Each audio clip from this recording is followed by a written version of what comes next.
Compensation to owners, as I mentioned, Mary talked about this briefly, and the big issue really is, as an S corporation, are you compensating yourself sufficiently so that you're not being seen as taking advantage of the ordinary income versus the payroll income piece?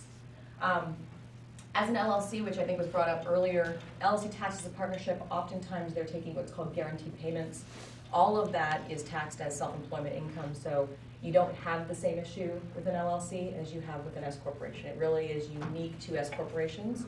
And an LLC taxed as an S corporation falls into this category. So one of the things to remember when you're looking at your entity and what kind of company you are, when you set up your company in Washington, you're setting up an LLC or a corporation or some other entity, but this is particularly relevant to those two.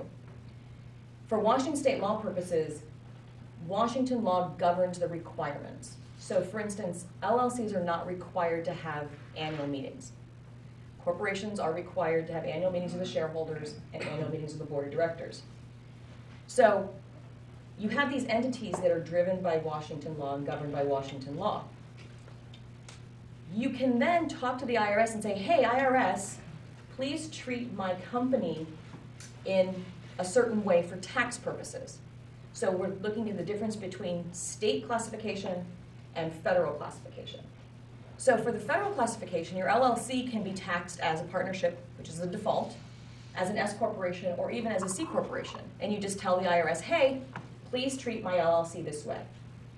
And as a corporation, you tell the IRS, please treat my company as a C corporation or an S corporation for tax purposes. So you may be an LLC for the state of Washington's governance purposes and an S corporation for federal tax purposes. Understanding what those documentation requirements are and kind of recognizing the difference between how those two things are governed is really important as far as the documentation and the tax treatment for your company.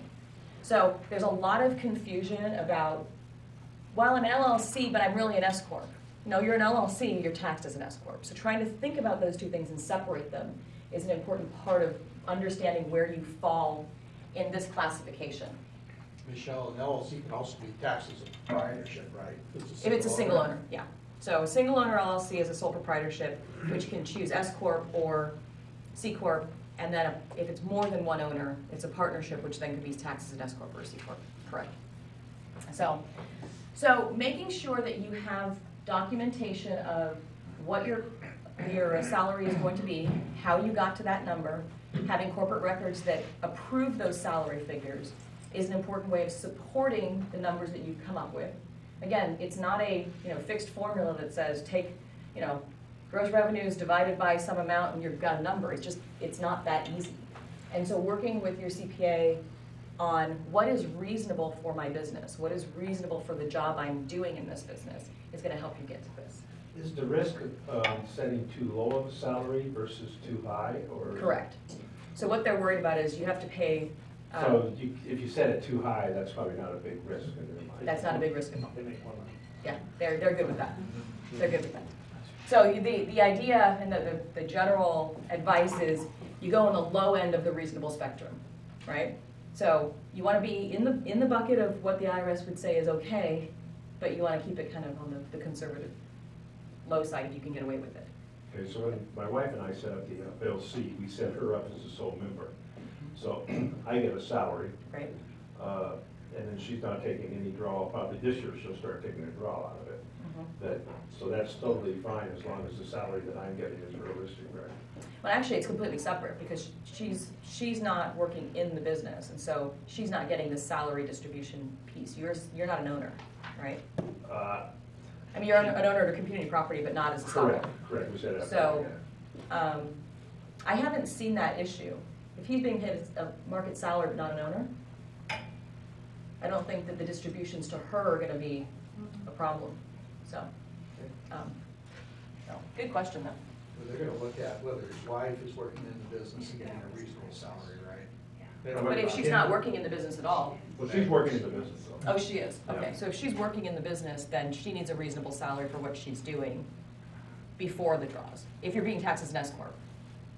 Oh, how about if we're being taxed as an LLC? Doesn't matter. Doesn't matter. Yeah, because all the profits come to her after she pays you and everybody else. So, and then you need to determine whether it's beneficial for you to switch your taxation from a sole proprietorship to an S corporation in the future. You had on the last line there that corporate records approving salary. If the corporation only meets annually and the salary is changed at a different time, can that be reviewed slash approved after the fact? It can be. The Okay. question is which salaries are changing. Often Okay. corporate officers' salaries are driven by the board.